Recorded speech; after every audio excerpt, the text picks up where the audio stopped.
attention. This is 3D or 2D.com's Duh 3D Show. Put on your 3D glasses now. If you're wondering what the 3D stand for, they are discussion, debate, and the news. We hope that you enjoy the show. Get it? The show?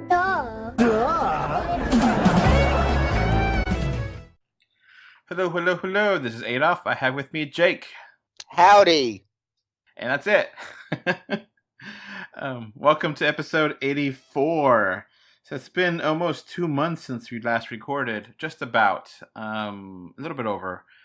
Give or take a couple days. And we've had news. It's just a matter of we've had a lot of movies to review and a lot of other topics to talk about. So we haven't really put a big effort on doing a show. But now I think we have a few interesting topics.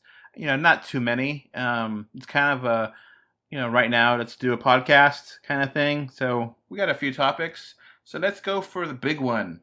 Spider-Man is back in the Marvel Cinematic Universe. Jake, what are your thoughts? This was the right move. They need to finish the story they started. Then after that, then Sony and Disney can go their separate ways, but leaving Peter Parker in the cliffhanger that was Far From Home was not a good move for either studio. It would hurt the merch and it would hurt interest in films going forward for Sony. And Sony's really put their hopes on Tom Holland as an actor, because they've cast him in the Uncharted movie. Personally, I think he's a little too young right now, but knowing how slow Sony can be sometimes, he'll probably age into it by the time they actually start filming. So about a month ago, we did a podcast talking about, Spider-Man Has No Home and about the breakup. And I think I mentioned that this is probably going to work out a deal. It's probably not going to last forever. It may take a couple years, but it took a month. Yeah, looks like internet. Looks like your fan outcries looks like everybody came to the table and worked out a deal.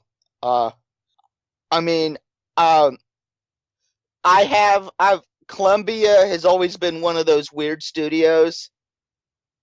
It was the home of the Three Stooges, William Castle. They were a B-movie studio, but hey, one of those B-movies they made was The Wild One, which catapulted Marlon Brando into legendary status. If you haven't seen it, check it out. It's one of the great movies of the 50s. So let's get into this deal. Let's try to get into this a little more. Focus on here with 25% of the profits will be going to Disney. So I think it was like higher before, and I think that's maybe something that Sony may have gotten, more profits on there. I hope Sony gets some money from Spider-Man appearing in Marvel movies. Fair is fair. Yeah. So Marvel and Disney received roughly 25% of the profits, and Disney will retain the merchandising rights to, and put up a quarter of the financing. So that's they're guaranteed two more movies, one more solo movie, which actually has a date, which is kind of weird. July 16th, 2021. So that's 2 years. So I guess they're going to start filming this next as soon as possible, Yeah. They probably already have script and everything ready. So that'll be the Spider-Man Home 3, which I don't know how they're going to mix up Home with this. They've done this for the last 2 movies. Yeah, I guess they could set it at Christmas and call it Home for the Holidays. Yeah, I don't know. We don't know that. And then the deal also has one more future Marvel Studios film. So don't know if that's going to be Avengers or what? But Or who knows? It could be Doctor Strange. Because that's going to be the multi dimensions. yeah, that one could be anything really at this point. Um, Yeah, exactly. at the very least, we got our guaranteed third movie in the home series to help clean up because that cliffhanger was too much to leave it on. Way too much. Yeah, exactly. It needed to be resolved.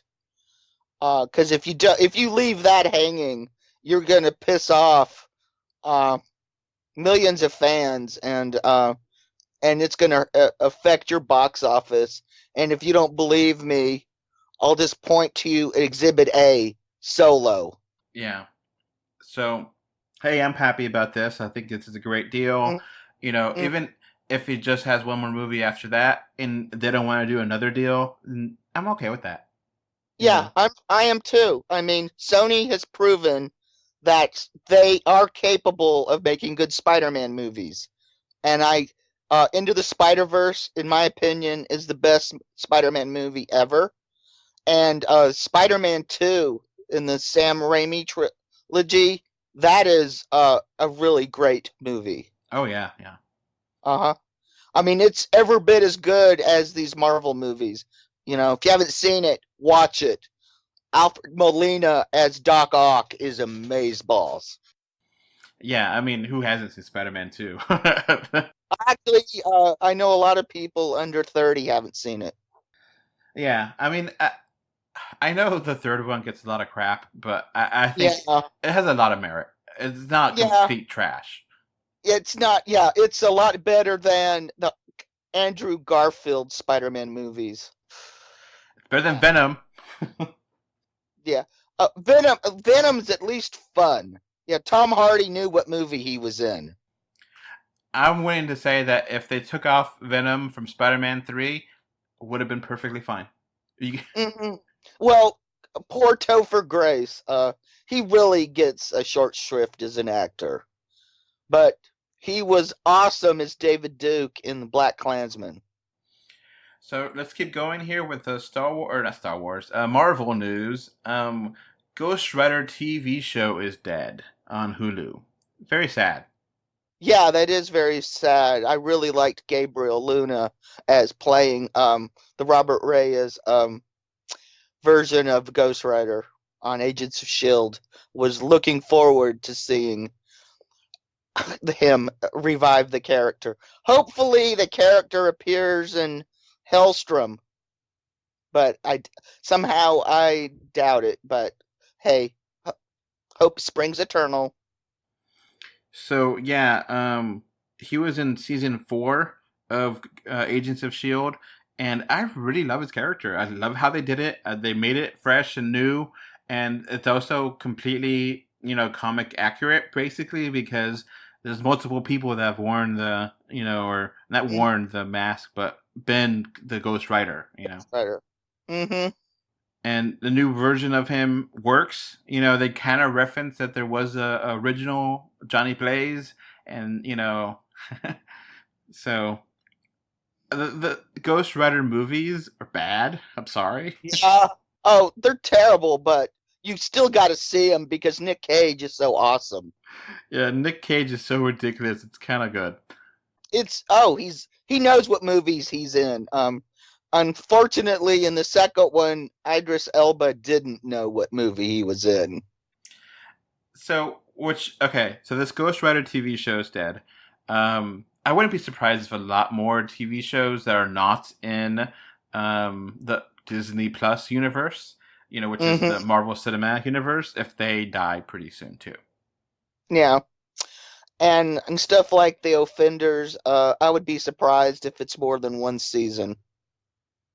So, because the other TV shows are what is it called? I can't remember the other Hulu TV shows, superhero TV shows that they have that are in the Marvel Comics universe, but have not connected. Do you know what I'm Only talking one, about? only one off the top of my head I can remember is The Offenders, which is an animated one. Oh yeah, and then there's the What If. But isn't that on the main Disney Plus? Okay, what I was talking about actually was the Runaways and Cloak and Uh, Dagger. okay. Um, I would be surprised if those keep going beyond what they've got filmed. So yeah, I think the third season of both shows, they're gonna have a crossover event between them, and they both have 2 seasons. I watched the first season of Runaways, and it was okay. It wasn't terrible, but It's a prequel to the comics. it just took, the same kind of deal with a lot of the Netflix shows where it just took way too much damn time to get where it needed to go. Well, I thought the first season of Runaways worked a lot better than the first season of Agents of Shield. Yeah, yeah. Uh, and because they took the route of doing what they did in the first season of Preacher, start start before the comic and end with where the comic starts. So you get the background of the parents in the Runaways, so you understand where they're coming from. And I thought they cast really well for the parents. Have you seen Cloak and Dagger? No, I haven't seen it yet. I was never a big Cloak and Dagger fan in the comics. I always kind of rolled my eyes over the drug message. So, yeah, the Cloak and Dagger. I can imagine both of those shows maybe getting one more season after this third season, and then that's it. I just I don't know if there's that much demand or that many people watching it. If there's a huge fan base and we're just hating on them, then comment below and hate me because I just don't see it. I just don't Yeah, think people will care that Hey, much. I'm not hating on you. I mean, I've only seen the first season of Runaways. I haven't seen Cloak and Dagger. Heck, I've only seen the first season of Legion. I was blown away by it. I loved Legion. Yeah, and that's ending, and that's gonna end like I think it ended right season series finale, right? I don't know. I haven't. I've been waiting for stuff to hit streaming instead of trying to watch it before, mainly as a money saving, because I don't want to have to buy cable or anything like that. So with Ghost Rider, does that mean that the Ghost Rider is not really in the MCU because Agents of Shield has kind of been in the Marvel Cinematic Universe, but they really kind of stepped out of it the last 2 seasons. I think they're in a alternate dimension. They're not in the same timeline any. This isn't the same timeline anymore. This is probably one of the ones Captain America created.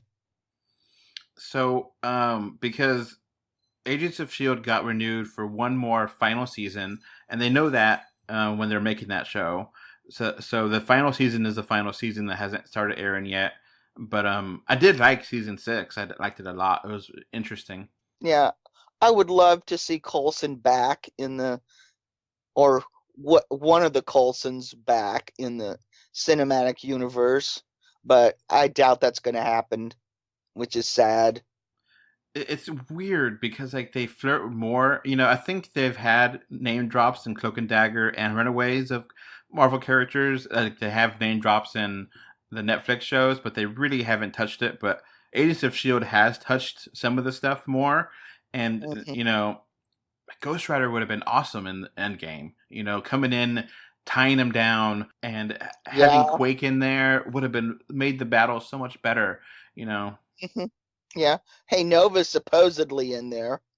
I mean, I haven't found him yet. We found Howard the Duck, but we haven't found Nova yet. So yeah, TV shows. There's a whole bunch of other stuff going on with TV with the Marvel, right? Or Star Wars. Yeah, Kevin Feige is going to take his crack at doing Star Wars movie. Yeah, that's interesting. That's.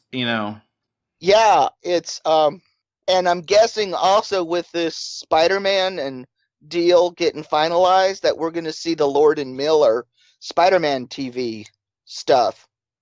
And there's also been rumors that Sony wants to do a Madam Web movie, which is a spin on Aunt May. Oh, I just made a really bad dad pun. Sorry there, people. So, um, So, hey, after Into the Spider-Verse, I'm intrigued because Sony showed that they can. Hey, they won an Oscar, for Christ's sake. I mean, a Spider-Man movie won an Oscar. Think about that. So, what else we got? The Star Wars. So I think Feige is going to be a great fit for Star Wars. I said Mhm. it before. I think just take a break. Take 5, 6 years. Don't do any movies. Don't the TV show is fine. The Mandalorian, could be pretty cool. It looks cool. Just take a break from movies and really kind of figure out what you want to do. You know. Mhm. Yeah, exactly. I mean, I know Disney paid a fortune for Star Wars, and I know they got their Star Wars land. Um, and they may, I don't know. I keep hearing so much crap, and it's all so political, so I don't know what to believe when it comes to Star Wars. But I will say this. I've seen lots of footage of people running around Galaxy's Edge, and the only thing that gets my interest, my ears perked up, is visits to the Millennium Falcon. And I think it's because that's the only thing there that's familiar to me. This is like new stuff, and I want old stuff from like the original trilogy. So going back to TV, we got some more Marvel shows. We got Miss Marvel announced, Moon Knight, and a She-Hulk TV show for each of those characters. What do you think of those three shows? They sound great. I mean, Moon Knight, I hope they get back to basics with him. Instead of trying to turn, yeah, because he was originally created as more of a kind of a spin on the pulp heroes like the Shadow, and comic book writers at Marvel have tried to turn him into Batman. That's what I was thinking. That hasn't they basically made him a superpowered Batman in Marvel? Yeah, which I thought was a dumb move. I know everybody loves Batman, and everybody wants to write Batman. So any character with a cape, they try to turn into Batman. Um, but he always worked better when he was more of a ripoff of the Spider, who was a ripoff of the Shadow because of the multi identities. And I don't know where they came up with trying to make him schizophrenic. Schizophrenia and multiple personalities are not the same thing. So if you're going to write him as having mental challenges and difficulties, at least get your terminology and write it correctly, and don't add to the misinformation and confusion of mental illness. I mean, please. Now, going to Miss Marvel, she's a newer character. She's the first Muslim superhero in Marvel Cinematic Universe. Am I right? I think. Yeah, in their comics, yeah. I mean, there's been a few X-Men that have been Muslim and stuff, but they were minor background characters. She's like the first lead, and she's very surprisingly popular. Uh, I mean, not to the the troglodytes that hate hate the modern Captain Marvel and go. They seem to really hate on Ryan Johnson more than everybody else. And the thing with her is that people are upset that she could be a superhero, but why does she have to be outspoken as a Muslim girl? And it's like, come on, no one makes people mad. No one gets mad at Nightcrawler being openly Catholic, or Yeah, Daredevil openly Catholic and really talking about a lot of his faith in the TV show, and it's part of his character. Why is it, when it had different faith? yeah. Every martial arts character is a Buddhist. I mean, practically. I mean, they don't get mad at that. So the one thing about Miss Marvel, it's interesting. She's inspired by Captain Marvel. The thing is, Hmm. Captain Marvel, the movie, is like really not how to put this. It's kind of standalone-ish. So I don't know Uh, how she would know about Captain Marvel because I don't know that many people on Earth know about Captain Marvel. Well, they might now because she blew the hell out of Thanos's ships on Earth when they had the big battle. So maybe Captain Marvel 2 will be set in present or something, and Or explain how she's now known, because that would be a nice bit of information to add. Not just something you have to roll with or reject, and it'd be a nice bit of information to fill in for the audience. she has superpowers like stretchiness, but it's like a little bit more advanced than Mr. Fantastic stretchiness. Yeah, her powers seem to operate a lot like Rita Farr in Doom Patrol in the comics. I haven't seen the TV show yet. I've heard it's amazing, but I'm cash poor, buying 3D Blu-rays to afford any more streaming services. So, and she's really nerdy. She loves playing games and stuff. So she, is very similar to Peter Parker in that sense, and I think we're super Mm-hmm. smart too. So, Yeah. now next up is She-Hulk, which is very interesting because the Hulk license is still owned by Universal, and basically Marvel Studios has gotten away with using him because haven't done a sequel to the Incredible Hulk, even though technically he's the first Marvel movie. A second. I just barely second because it just came out a few months after Iron Man, but it was in the can first. So it's weird that they've basically used Hulk for multiple movies, but they never had a sequel to the original. Okay, part of the deal is Universal gets first rights of refusal of any Hulk movie. So, and Universal would be insane that, oh, we're not going to release this. We'll let you release it. So they probably get a nice chunk of change, percentage wise, of any movie Hulk is in. So She-Hulk is a whole different thing. Mhm. I think it's a cousin of Bruce Banner. Yeah, she exists solely as trademark protection. Um, But having said that, she's actually been developed into a really interesting character. And John Byrne, who's a creator I normally do not enjoy, even I have to admit, his work on She-Hulk is phenomenal. Breaking the fourth wall and stuff was inspired and hysterical. I don't think they're going to go that route with the TV show. I don't think they're that secure in their universe yet, but I just her the comic origin of her is basically she needs a blood transfusion, and her cousin Bruce Banner is the only match. that's how she gets the powers because it's from Uh-huh. Bruce's blood. Uh-huh. Yeah, exactly. And she makes the decision to live as a Hulk full time. She actually integrates her two sides of her person before Hulk did. So that's one thing I was going to ask. We see her with long hair and very muscular. And does she ever turn back to her, or is she just that way forever? She just stays that way. I mean, she can turn back if she wants to, because occasionally she does to go stealth. Okay, I wasn't sure about that. And she's like a lawyer, right?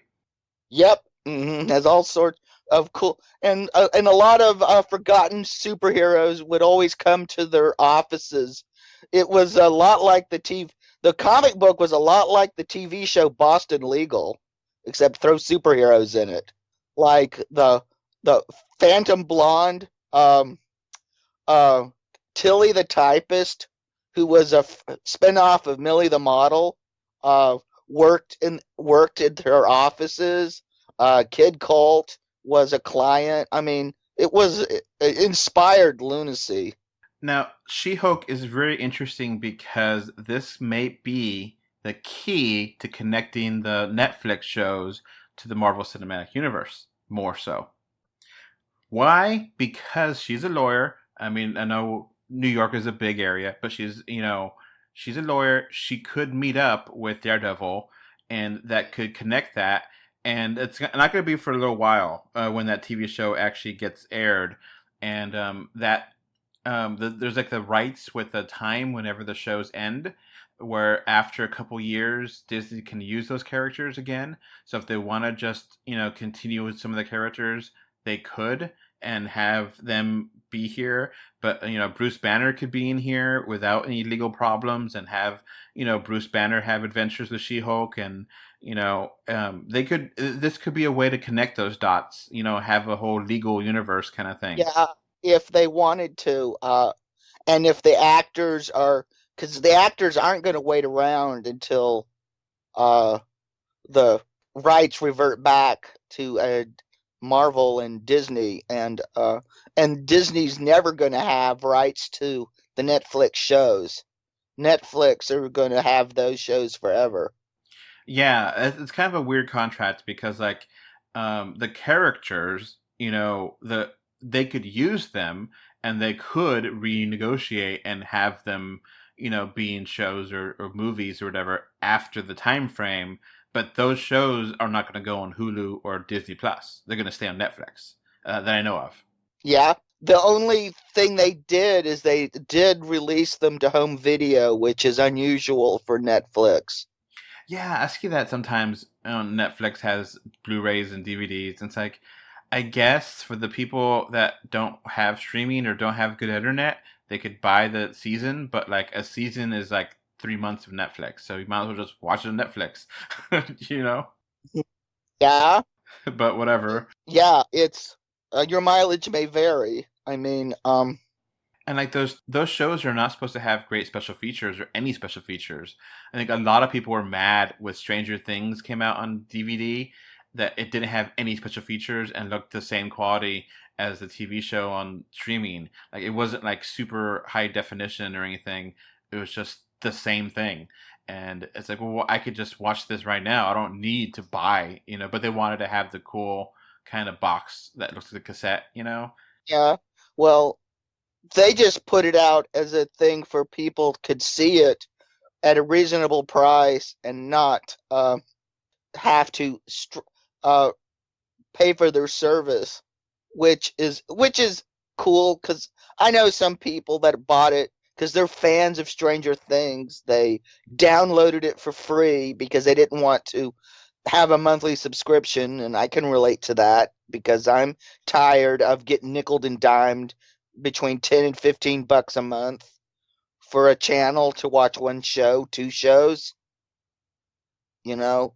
Uh I cut cable to get away from having a $50 plus a month bill for my entertainment. Uh and having everything spread out like this is going back to that. We don't want a cable on streaming because then we have to pay for internet on top of that too. Yeah, I'm really worried about streaming. I'm really thinking that, 2020 is going to be where everything kind of is just too much. It's too many things out there Yeah, we're gonna have some collapse in 2020. because, okay, we're going to still have Hulu. We're still going to have Netflix. We're still going to have Amazon Prime. And then on top of that, we have CBS All Access. And then we're going to have Disney Plus and Apple Plus this And then fall. there's Sony's Crackle, which went free and is ad driven. And then we next year we're gonna get Peacock, which is the NBC one. And we're gonna also get And Warner's is gonna have theirs. which is HBO Max, which is HBO Max and HBO Go and HBO Now. It's ridiculous. Mhm. Yeah, and I just picture the dollars flying away emoji. And basically, they're gonna have look, having choice is awesome. We don't want monopolies like Disney now, but Yeah. you can have too much choice and just be nickel and dimed, and it's like, well, no one could make enough money, being split 10 different ways to make it justifiable. Uh-huh. Exactly. Especially, and you wonder, yeah, congratulations. Streaming nearly killed any interest in piracy. And now that you've divided it up under these paywalls, piracy is back, baby. So it's just one of those things where, because and Peacock is going to have the NBC shows that were on Netflix, and then HBO Max is going to have some of the other shows that Warner Brothers did, and then there's also the DC one where it has Doom Patrol and the comics, and but that's not attached to Warner Brothers, but it is attached to Warner Brothers. It's a mess. It's a damn mess. Mm-hmm. Yeah, exactly. Now, kind of one of those things. CBS has rejoined with Viacom, so that's interesting. Mm-hmm. Yeah, It's one of those things where it's like, weren't they always together? But they weren't. yeah, it was really weird. And then, because it was one of the reasons that J.J. Abrams left, left Paramount and all that, doing Star Trek, and moved over to do Star Wars because of the lack of integration. So that's where it gets really weird because like Star Trek movies were under Viacom, but Star Trek TV shows were still under CBS. Uh-huh. So, like TV shows could not reference the movies, but the movies could reference the TV shows. But it's just like, wait, but that doesn't make any sense. Why would you? Yeah, exactly. So like, upcoming Picard TV show, I think different people on the staff be like, well, where does this end? What is the last point in Star Trek Next Generation? Is the last point, the last episode because that's the last TV show part where all good things come to an end, which is amazing, 2 episodes, or is it Star Trek Nemesis? Ugh. Yeah. Well, So Nemesis was good, but the one before that, yeah, so it's weird because they can reference things that happen on the show, but whatever. So now they're together, makes things a whole lot simpler, and I think for the most part that's that might be easier if they want to make CBS All Access into a bigger streamer, you know. But it's just kind of that makes sense. That one, they're basically two same thing anyway. But there's like Showtime in there, Comedy Central's in there, uh, Cartoon Network, and Viacom owns a lot of stuff. So yeah. is that DreamWorks in there too? I think. No, Universal. DreamWorks is now with Universal. Okay. DreamWorks, like each Dragon movie was released by a different studio. Yeah. So there's going to be some confusion there with who owns Yeah. what. Exactly. Uh, I don't know if DreamWorks is all self-contained and Universal has it all, or is it spread out? I don't know. Uh, I mean, I studied copyright law in school, and guess what? Everything I studied got rewritten almost like a year after I got out of school. So it was like all those years were a waste of study. Because CBS Paramount is now part of is CBS Viacom together. So the CBS now has back the Mission Impossible, Transformers, Top Gun. Mhm. Yeah. Yeah, and Amy Pascal is at Universal, so I'm wondering if that's part of why um Hulk, She-Hulk stuff is happening, because she seemed to be the one at Sony who was smoothing things out for Disney and Marvel to work with Sony, and as soon as she left Sony, it fell apart. So Comedy Central, BET, Nickelodeon, MTV, all part of CBS now because Viacom owned them before. Um, Hmm. so I think it's gonna. I think this merger is not as controversial as other ones in the past, and I think it makes sense. Yeah. Yeah, they shouldn't have broken up in the first place. So, I don't know how it's really going to affect us any if Star Trek movies, if that's going to be a thing again because the last one got canceled and it's been development hell. So I don't know. Maybe cooler heads will prevail, and maybe they will legitimize fan films again.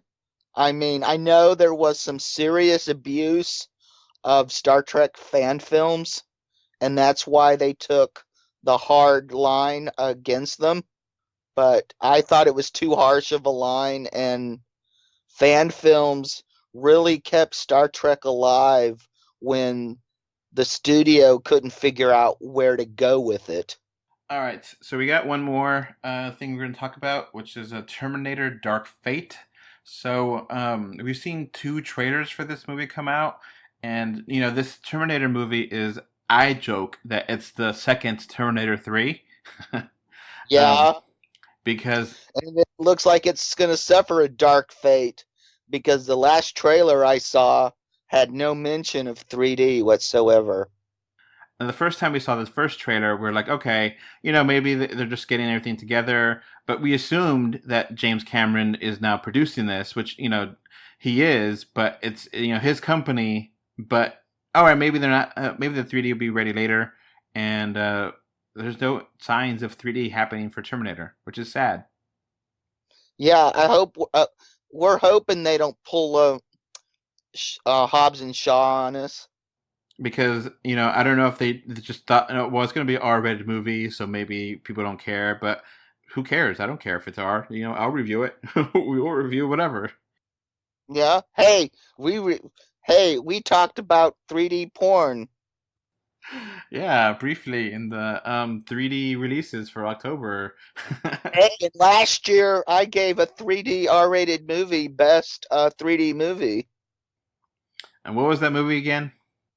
Uh, They Shall Not Grow Old. Which is a documentary. Mhm. Yeah, best conversion I've ever seen. Eddie Furlong is going to be back in that Terminator movie, which is exciting. Basically the Uh-huh. whole cast is coming back, which, I mean, the whole cast that is important. Eddie Furlong being John Connor, Arnold Schwarzenegger being the T-800 again, I guess. Um, A broken down model. yeah. Um, Linda Hamilton being Sarah Connor, and this is being directed by the director of Tim Miller of Deadpool. So, Mhm. I mean, it should be a fun movie. It just, uh, why not be in 3D? Yeah, and Gabriel Luna is basically playing the new and improved Terminator. So, this movie, just in case you weren't aware, I say it's Terminator 3 because basically it ignores the past. Is it 4 Terminator movies? 3 movies?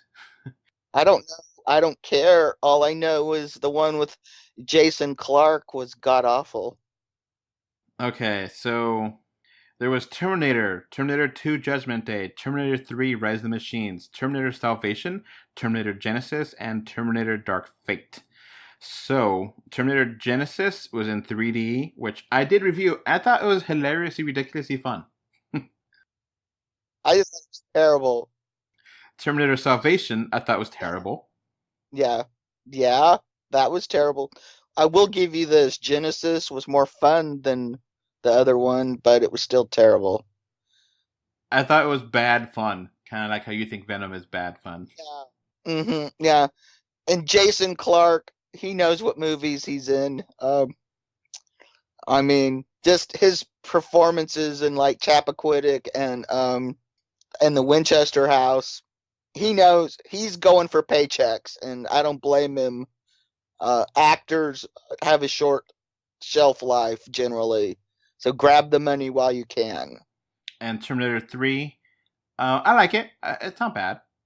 Yeah, it's fine. It's not as good as the other ones, but I mean, I mean, the first one, I love that movie. That's just such a great B movie that looks well above the money they spent. It's a lot better movie than it should have been. and Terminator 2, I think it's better than the best one by far. But I know you disagree with me there. Yeah, I disagree with you there. It's like I also like the first Alien movie more than the second, which I know is also another minority view. But the sequels of both of those movies are great movies. I just prefer the first ones just a little bit more. But So it's really weird because I don't remember if Salvation was in 3D. I don't think it was. But Terminator Genesis definitely was, and then they re-released Terminator 2 in 3D in the theaters very briefly, and that looks gorgeous in 3D, even though that was a post-conversion. yeah, and one of the movie rental things where you can like book a theater and show a movie. Was it Movies to Go, or I'm not sure what it's called.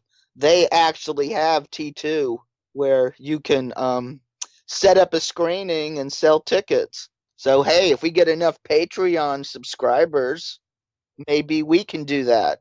Just saying. So yeah, I'm not sure what's going on with this. It doesn't make any sense to why it's not in 3D.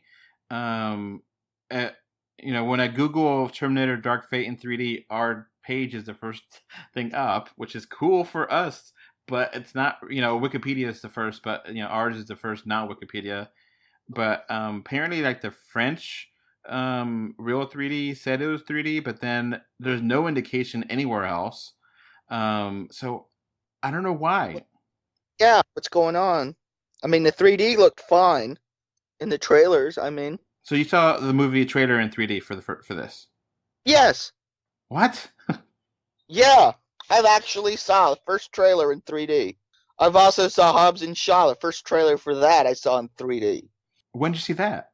I saw the Dark Fate 3D. I saw. Let me check my calendar because I saw it in a 3D screening. Let's see. Go back, check my calendar. So yeah, this is the third Terminator movie. Yeah, because now I'm starting to wonder. Okay, am I starting to am I starting to hallucinate 3D trailers? But I'm 90% sure I saw. Let's see. So this is ignoring Terminator 3, Terminator Salvation, and Terminator Genesis. It's starting back from being the sequel to Terminator 2, as Jake is looking for that information. So I think I saw it in Men in Black. I think I saw the trailer at Men in Black, and with Avengers Endgame. interesting. Because I don't know if there's a PG-13 trailer of the movie. All of the trailers that have been really hard R. Yeah, I've saw they were green. They were Green Band trailers. Interesting. Yeah, I saw a trailer for Kingsman, and it looked like a gray band. Which what I'm thinking is they were just messing around with the green band. I mean, this isn't 3D or anything, but I just thought, huh, that was weird. So I'm wondering if it was just they had the color wrong, because it's a really weird World War One set prequel to the Kingsman movies, which some of those were supposedly released 3D in some markets, but I have yet to see a home video release for those in 3D. Maybe this is one of those things where in China they get it in 3D and no one else in the world gets it, and it's like, what the hell? Yeah, like the RoboCop reboot, and they never got a home video release. Maybe the next trailer has in 3D and it makes us look like idiots for recording this, but I don't know. Yeah, I mean, I figured if with Cameron working on this, they would release it 3D high frame rate, but who Yeah, knows? like I would think they'll be recording this in 3D and not like post converting it. No, recorded it high frame rate, the whole 9 yards. Cameron owns the rights to this. He's getting it back. You know, I mean, I assume that he would be directing it, but he's working on all the 5 Avatar movies Yeah. sequels. Yeah, which are in limbo because the studio is gone. And then, I think Disney is gonna be like, let's see how Avatar 2 is before we, are okay with 5 and Yeah, 6. I mean, why would they care? They don't have Avatar merch rights. They can't put Avatar um rides in their theme parks. And it's because I think they're filming 2 or 3 Avatar movies at the same time, which it's such hell, development hell. It's one of those things that I don't know if it's ever going to come out, and if it does, I mean, it's going to have such amazing movie, We'll probably see New Mutants before we see Avatar 3. which again is in development hell. Yeah, exactly. If we're lucky, it'll get dumped on Hulu. Yep. Oh, that'd be a fun prediction. Dumped on Hulu for Halloween, and you Mhm. don't have to deal with it ever again, and you just have to move on, and then people will watch it because it's Halloween. Yeah, I've been trying to track down whether there was a New Mutants 3D trailer or not. Because I only saw New Mutants trailers on the internet. I never saw them in the theater. Yeah, and then that one is in hell too because I think Disney Uh-huh. saw that movie, or they saw a new version of it 'cause now that they're on Fox, and they're not happy with it. So they don't know if they're ever gonna, Yeah, well, I think after the financial disaster of Dark Phoenix, which I still stand by my assessment of a 7, I thought it was fine. yeah, I like it too. So I don't get it. Yeah, so and that's a hill I'll die on. You can at me all you want. I will die on that hill. I thought it was a fine movie. So yeah, I don't I like it too. I don't know why people hate it so much. I get that's not perfect, but geez, it don't have to be everything doesn't have to be a It 10. was oh, it was so much better than Apocalypse. I mean that. I mean, I'm still mentally struggling between a 5 and a 6 on that, and I tend more towards a 5. Yeah, but so yeah, this X Men universe is all out of whack because Fox, Disney now owns Fox, and the only thing left is New Mutants, and they're not happy how it looks, and they already spent like a year redoing the entire movie Mhm. ending, and they just, are they gonna release it or are they just gonna be like, I don't know, because And I think because of the vast failure of Dark Phoenix, we're going to see a total reboot.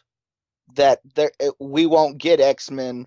We won't see the old actor, and that means Hugh Jackman too as Wolverine. I mean, I know he says Hugh Jackman walked away from the part and doesn't want to do it, but I think Disney might have been willing to give him what he want, not just money, production, whatever he would want to do revive Wolverine, but I don't think they're willing to do that now because they see it as uh, dead because of the vast failure of Dark Phoenix.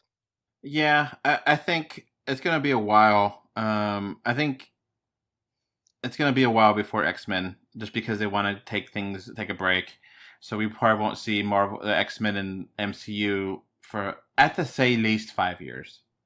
Oh, and I also think they're trying to come up with a new name for him. They already had the Amazing X Men, right? Or no?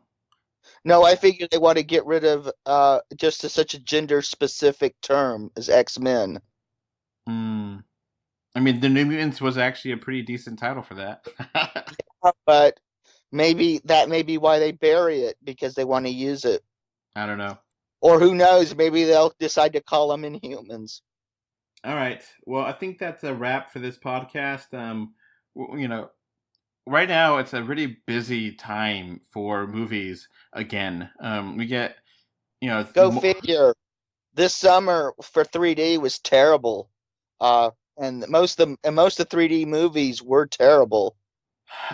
so yeah, we're gonna get 3 back to back. So we're gonna get Maleficent, Adam's Family, and Gemini Man, literally like 2 weeks from apart. So we're gonna be covering all that, and then Frozen, and November is gonna be quiet after Frozen comes out, but a holiday there, and we're gonna get December, which is Jumanji, Star Wars, and um, Spies in Disguise. So it's gonna be pretty heavy. We're gonna try to squeeze in more shows here and there, but we want to cover the movies and cover bigger topics as much as we can. So, we're going to try to keep things fresh and fun. Okay. All right, I guess that's it for us. Bye. Bye. All right, before this podcast ends, I want to give a thank you to my patrons. Right now, we have one patron, which is David from Spain, and I want to thank you for your financial support. All right, so that's going to be it for this podcast. We now have a Patreon, and the link is in the description. Thanks for watching. And we are on Facebook, Twitter, Instagram, a little bit everywhere. Just look for us, 3D or 2D. And of course, review us on iTunes. And if you want to write us a letter, our email address is email3dortwo d@gmail.com. So that's going to be it. Thanks for listening. Bye. Bye. Okay. Bye. Bye. Bye, everyone.